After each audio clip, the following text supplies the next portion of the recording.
Welcome to Red Team TV, sponsored by Red Team Thinking. Bad leaders react, good leaders plan, and great leaders think. Each week, we bring you new ideas and insights from business leaders, military leaders, and thought leaders. Ideas and insights that will help you think more deeply and lead more effectively, so that you can better navigate your complex world. Here again are your hosts, best-selling business author and top-rated leadership speaker Bryce Hoffman, and former Royal Air Force Wing Commander and business agility coach Marcus Dimbleby. Hello, this is Bryce Hoffman, president of Red Team Thinking, author of the book Red Teaming, and host of the Thinking Leader podcast. I am joined today by my good friend and business partner, Marcus Dimbleby. Thank you, Bryce. It is awesome to be joining you today. And I am indeed Marcus Dimbleby, coming to you from London, UK. And I am super excited for what we've got in store coming your way. I am so excited too, because folks, it has been a minute. Those of you who are regular listeners to the Thinking Leader podcast know that we released our last episode at the end of 2021. In that episode, Marcus turned the tables and interviewed me. And we really enjoyed that conversation. I know a lot of you did too, based on the feedback we got. So we decided to reboot the Thinking Leader podcast. This is now Thinking Leader Podcast 2.0, but it is also Red Team TV. That's right. If you're listening to this right now, you can also find us on YouTube doing this on video. So 2 different formats, same great content. And what great content do we have in store, Marcus? Great content indeed, Bryce. I am super excited about the list of guests we've got coming forward. I think the format that we've got is going to be really exciting. And instead of the podcast where we had that on a bi-weekly, if not longer basis, the difference with this, with Red Team TV, is we're going to be coming out on a weekly basis. That's got to be a good thing. It is going to be a good thing, Marcus, because this new format is going to allow us to change things up.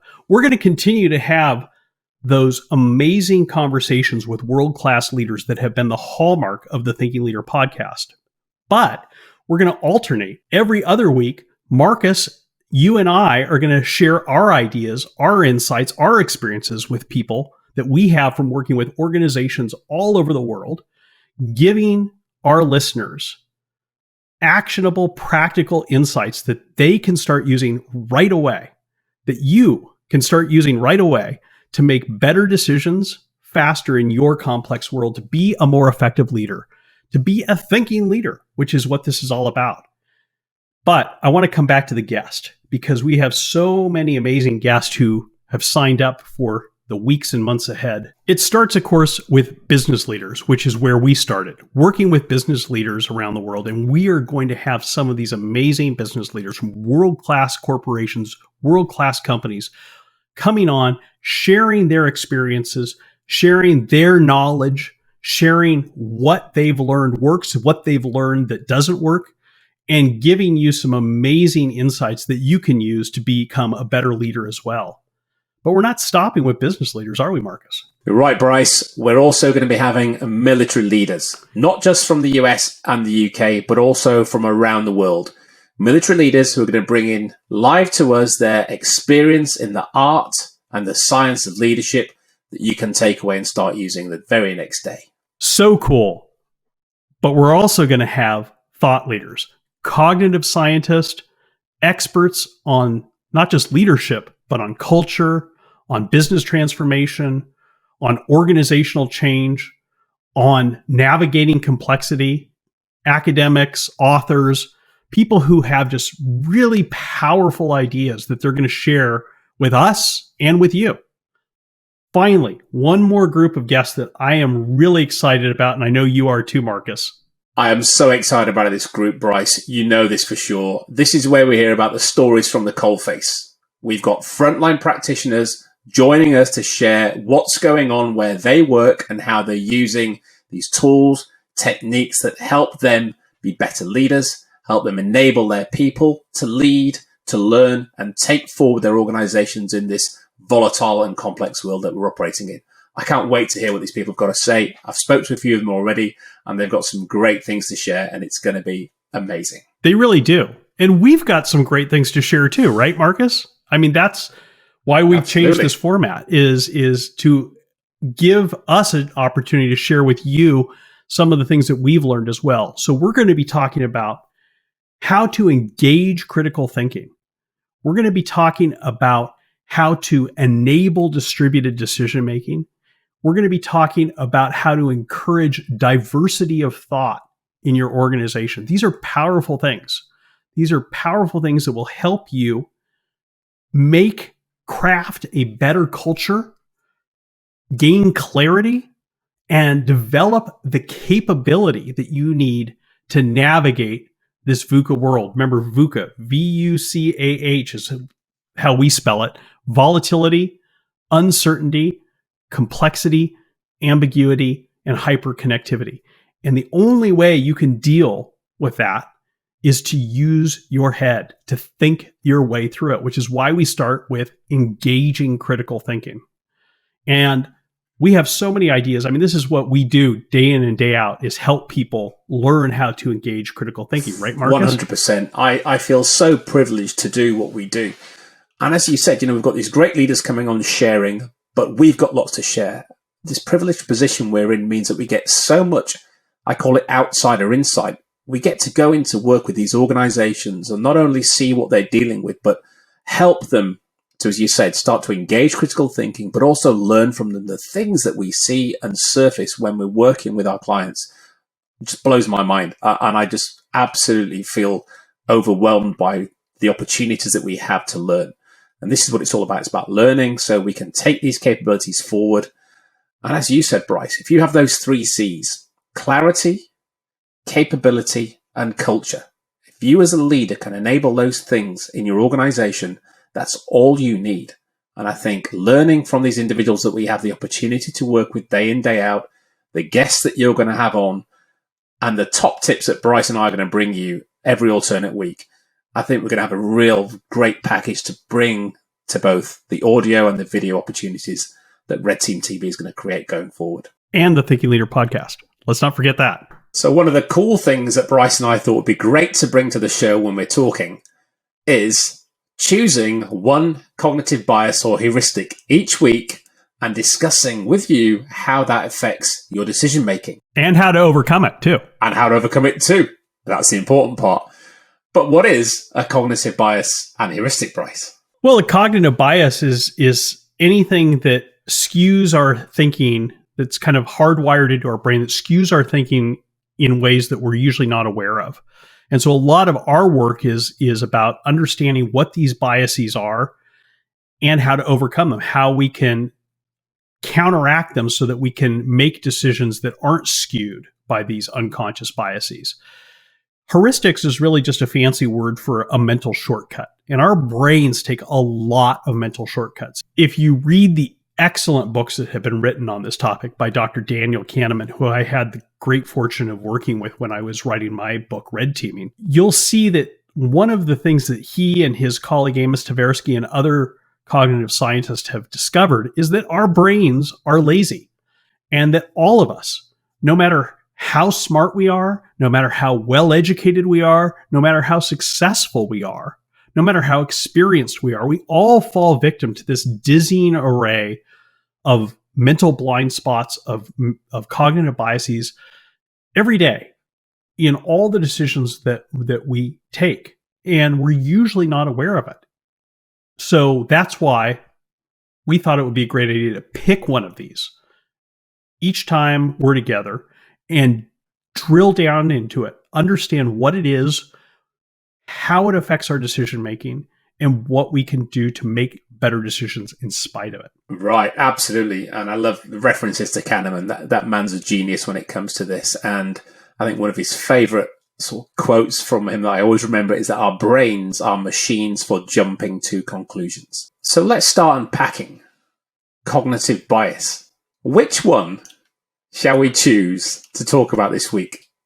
What do you think, Bryce? Well, given everything that's going on in the world right now, Marcus, that's an easy one. I think we should talk about normalcy bias. I knew you'd pick that one. Highly relevant right now and very appropriate. Right. So normalcy bias refers to our tendency, when confronted with a crisis, when confronted with an emergency, to underestimate the severity of the situation, to fail to see, to grasp just how bad things could get, to be unable to comprehend the far-reaching consequences of what we're dealing with right now. And it's normalcy bias that leads people, that leads government leaders, business leaders, military leaders to fail to act decisively, to fail to act as aggressively as they need to deal with the emergency, to deal with the crisis they're coping with.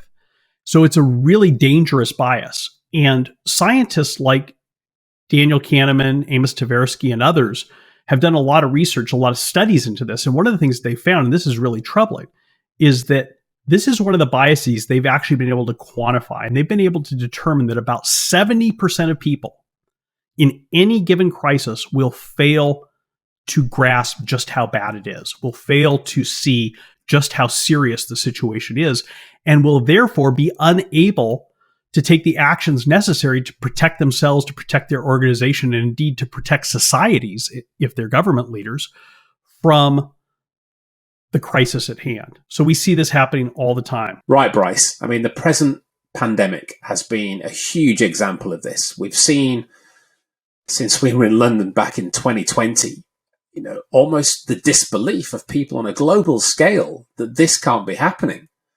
And when you see that, we see people putting their heads in the sand. They don't prepare for what clearly came down range. And then when it happens, people are suddenly taken aback by this. They're surprised.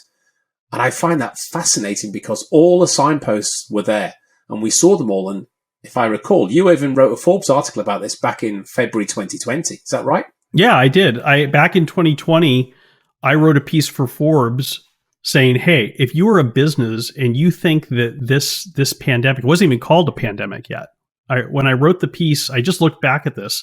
When I wrote the piece, there had not yet even been a recorded death in the United States. The WHO was still weeks away from declaring this a pandemic. But I said, if you are a business leader, you need to right now be getting serious with your team about this outbreak, I think is what I called it at the time, and understand that this is going to have significant, far-reaching, and long-lasting consequences for your business. And you need to start thinking right now about what you are going to do to navigate through this, to cope with this, to not let this disrupt and derail your business.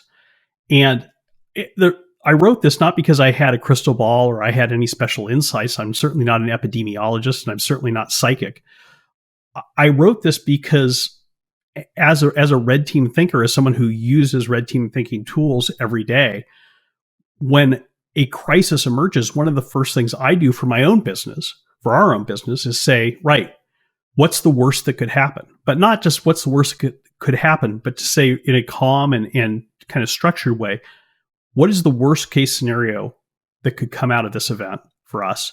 What are the steps that would lead to that? And it helps me understand how this could evolve, what this could do to our company, what this could do to our operations, and what steps we need to start taking right now to deal with it. So I had that thought about our business. You and I talked about it at the time. I wrote a piece for Forbes encouraging other businesses to have that conversation. And by the way, I posted a post, as you know, Marcus, on LinkedIn on the 2-year anniversary of that in February of 2022. And got a lot of questions from people saying, wow, that was amazing. What do you think is going to happen now? So in response to those questions, I wrote another piece for Forbes in March of 2022, where I talked about what I do think is going to happen now. And what I think is going to happen now is that we're going to see similarly far-reaching, serious, long-term consequences from the war in Ukraine. We're going to see those compound the disruption that still exists from COVID-19. Because remember, folks, and this gets to normalcy bias, the pandemic is not over.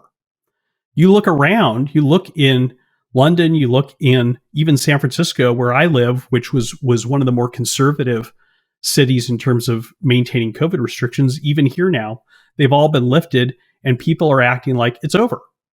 We can just move on with our lives. But the virus has not been wiped out. Huge percentage of the world's population is not vaccinated. It's going to continue to mutate.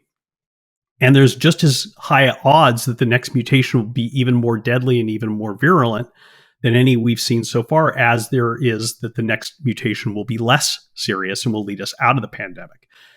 But on top of the pandemic, we're now dealing with millions of refugees coming into Europe, straining the already stressed infrastructures of the European countries that are thankfully accepting them. We are dealing with global disruption to oil, to grains, to other key materials that fuel the global economy. And that is going to have implications for every business in the world is going to be touched by this. Even if they don't rely on oil, natural gas, or wheat directly, they're going to feel the impacts of that. Because for one thing, consumers are going to feel the impacts of that.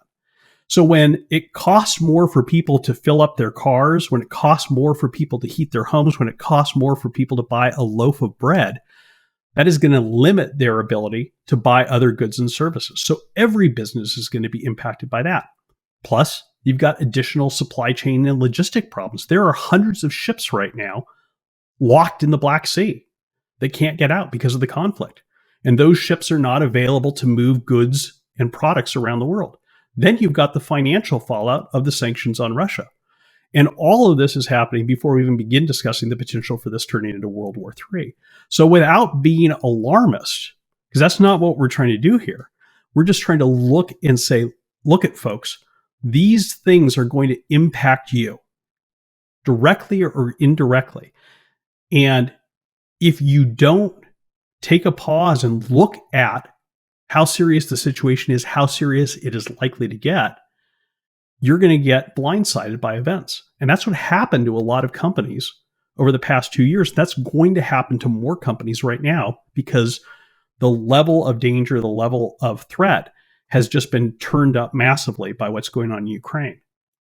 And normalcy bias inhibits people from seeing that, from seeing the danger and from responding to it effectively. Absolutely. Wow. As you said, there's no fear mongering there. This is taking that reality pill. This is saying, look outside, see what's going on, taking all this information, and there's lots of information, that's often a problem for people, but taking all these feeds that we're receiving and start to do some analysis, start to apply that critical thinking, engage it that we talked about. Don't let bias stop you from doing that. Because as you talked about there, this is VUCA at a geopolitical global scale. And this is what we're seeing is in this hyperconnectivity. I was thinking it's almost like this huge domino rally that it's all connected and it just takes one domino to go down at a different part of the world that you would not even consider. But before you know it, it's at your doorstep. And we're already seeing that now. Gas prices are rocketing. Heating our homes now is doubling in the UK, and I'm sure it is across the world elsewhere. But if people aren't aware, or they're allowing these biases to stop them preparing, and this goes back to one of our core things we talk about, having plans with optionality. Yeah, we're not saying you have to go and do this or that, but it's just saying, what if? Are you prepared if that thing you expect to happen changes and comes at you from a different angle? Are you ready to deflect, to support, to duck and dive, to avoid it? Or are you going to get T-boned by this massive thing coming at you that you've totally been blindsided by? Because we know when that happens, the impact can be catastrophic and often fatal for individuals and businesses. Right. The first thing you have to do is to take a deep breath and understand what the situation is and what it is likely to become. So the way that we tell people to do that often is to use a tool called Pre-Mortem Analysis that was developed by our good friend, Dr. Gary Klein, who is a guest on the Thinking Leader podcast. We'll have him back on now that it's Red Team TV, so you can all see Gary as well as hear from him. And this tool is so easy to use and it's so powerful. And I won't go into all the details, but at the most basic level, it's simply stopping and saying, right, let's look into a crystal ball here. And let's try to see where we're going to be as an organization a year from now, given the situation that now confronts us. Where are we going to be a year from now? And let's turn the volume on the crystal ball up to 11 so that we're not just looking at a real, inconvenience, but let's try to imagine how bad things could really get. Absolute catastrophe. So we're seeing that. We're going, wow, that really looks horrible. But what are we going to do about it? Well, we're going to work backwards. We're going to say, what are the things that led to that catastrophic outcome? And then we're going to say, what are the things that we could do right now to mitigate those, to prevent those from happening, or to mitigate them, to mitigate their impact if they do happen. And that's why what you talked about, Marcus, creating plans with optionality is so important. And there's a lot of different tools that you can use for that, but just recognizing that here are the things that could happen, and here is what we're going to do to try to prevent those things from negatively impacting us. And if we can't prevent that entirely, here's how we're going to modify what we're doing to deal with that negative impact. And that is what the smartest, the most successful companies in the world do. That's why they're smart and successful. I have a friend who's a board member for one of the largest companies in the world. I'm not going to name the company, but it's a company that everybody in the world is intimately familiar with. And one of the things that he told me back in the spring of 2020, when COVID first became a pandemic, I was having a conversation with him and I said, how are you guys planning on dealing with COVID? What is your contingency plans? And he said, you know what, Bryce? He said, we're beyond that now. We're beyond looking at the impact of COVID. What we're already looking at is the crisis that comes after this, the crisis that comes after that, and the crisis that comes after that. Because it's what you said, Marcus, about toppling the dominoes. He said the pandemic is already here. And again, this is how real leaders are able to navigate these situations. He told me this in spring of 2020. He said, Bryce, if we snapped our fingers right now and COVID-19 magically disappeared, I don't mean we find a vaccine. I mean, it's just gone. The dominoes that it has already begun to topple are going to continue to fall. There's nothing that can be done to pull them back up. They're falling, and they're going to topple other dominoes. And that's going to lead to a series of crises that's going to impact our operations worldwide. So we are dealing with COVID, but we're at the same time, we've moved beyond that, and we're dealing with the impact of these second, third, fourth order effects. That's, people talk about playing chess and looking 3 moves in advance. That's what real leadership is understanding how to navigate not just the present crisis, but the second, third, and fourth order effects of the crisis. And you can't do that if you're sitting there thinking, this too shall pass. We'll just get through this and we'll see what happens. No, in the world that we're operating in today, that doesn't work. It doesn't work. And while you've been talking, I was thinking, we don't help ourselves in business. We almost create normalcy bias with the risk management system. Because when you were talking about what pre-mortem was then and how Gary describes it, in risk management, what do? We say, what could go wrong? And because it's normally a positive aspect, we go, well, not much could go wrong. If we considered this, we've got mitigation in place. But when you take the pre-mortem approach, this has been a disaster, and then you work backwards from, with your back to the flames, that's a whole different mindset. It's a whole different way of looking at a problem, and it surfaces way more things than you would by just asking what could go wrong, because you don't want anything to go wrong. Therefore, you don't surface those things, and that's a normalcy bias kicking in. It's the tool of risk management almost preventing you seeing what could happen. And I love that story you talk about with the client where these dominoes are toppling. They're going, and you can put your hand in between them, but you can't stop them all. The cat's out the bag, literally, and these things are going globally at a high speed, hyper-connected, event. And we now have to have mechanisms, we have to have skills and capabilities that allow us to intervene effectively. Because if we don't, we can see what happens to some of these companies. And as you say, most organizations die from self-inflicted wounds because they're not having this foresight. I was working with a client this week and they called it future-proofing. They said, Marcus, these tools are great. We find that they allow us to future-proof our organization. I thought it was just a great phrase to say, A, we're looking in the future, and B, we can see all these problems, and therefore we need to future-proof ourselves, which I think is a real sign of quality leadership and understanding of the environment that we're now stepping into, or more that's coming at us at a rapid rate on a daily basis. And the only way you can future-proof yourself is to overcome normalcy bias. Because unless you're willing to have those hard discussions, to take a hard look at your situation, you're always going to put your worst case scenario flag short of where the actual worst case scenario is ultimately going to be. I just think back, Marcus, do you remember back in March of 2020, you and I were at Canary Wharf. We were on the top of, what was it? Where were we? Level 39. Level 39. And we were looking out at all of the towers around us and all the big names on them. And I'll never forget this. You said, you know what's going on right now? In each of those buildings, folks are pulling out this dusty black binder that says business continuity plan, and they're desperately thumbing through it for the tab that says global pandemic, and they're not finding it. And that's the reality. And, you know, that's why you can't just rely on, you know, things you've done in the past. One of the things that we like to talk about is that decision making needs to be a practice, not a process. Well, contingency planning should be a practice, not a process as well, because that's critical to decision making. And so if you think you can just do a scenario planning exercise every other year and update your plans, you're going to get caught with your pants down every time.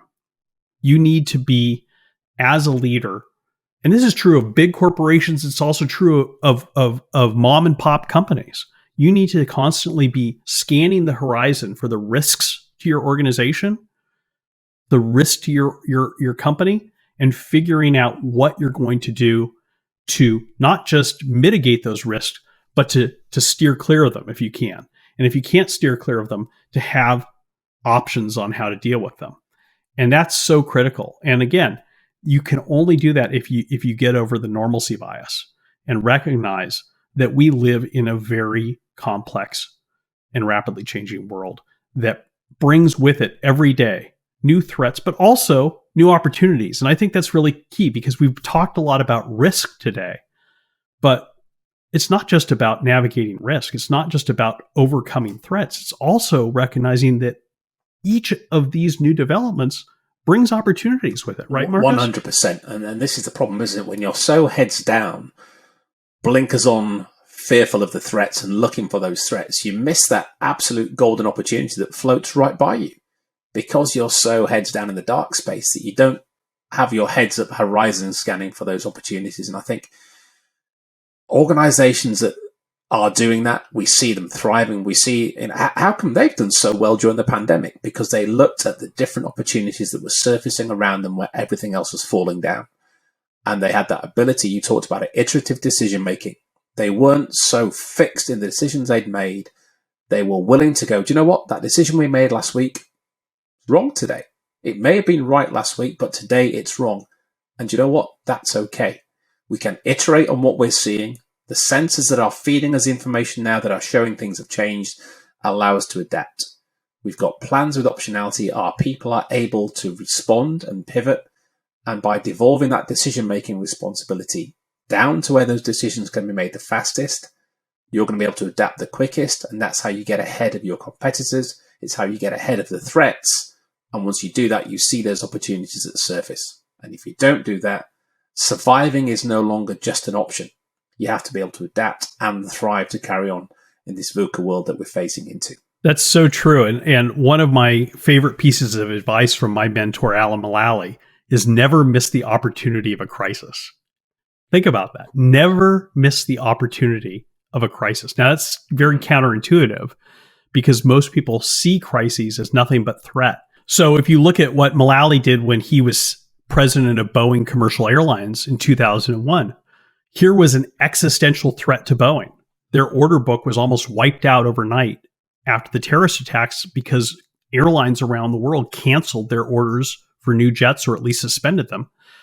And Alan gathered his team together and said, right, what do we need to do to deal with the present crisis? But the other thing that he said is, what opportunity does this create for us?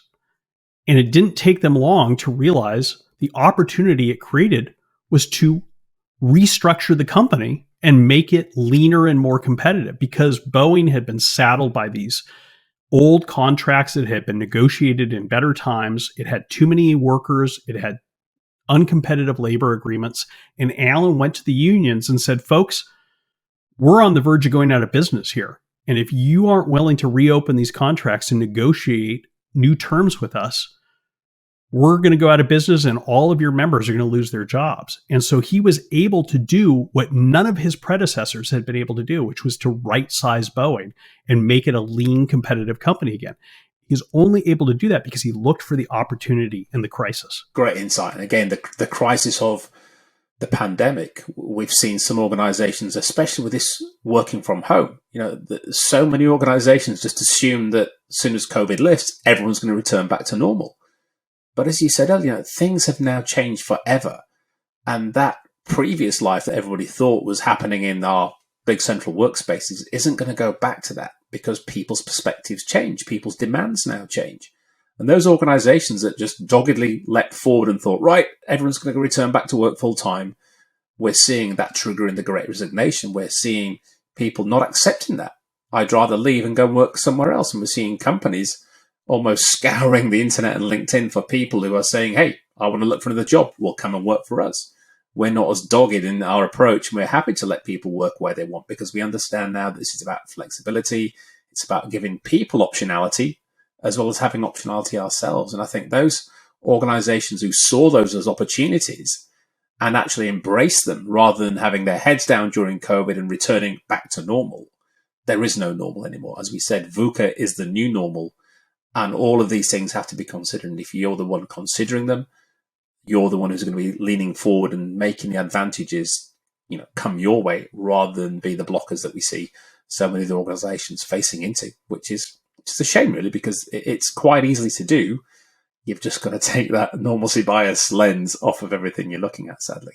Wow, there's so much here. And there are so many places we could take this conversation, but I am mindful of the time.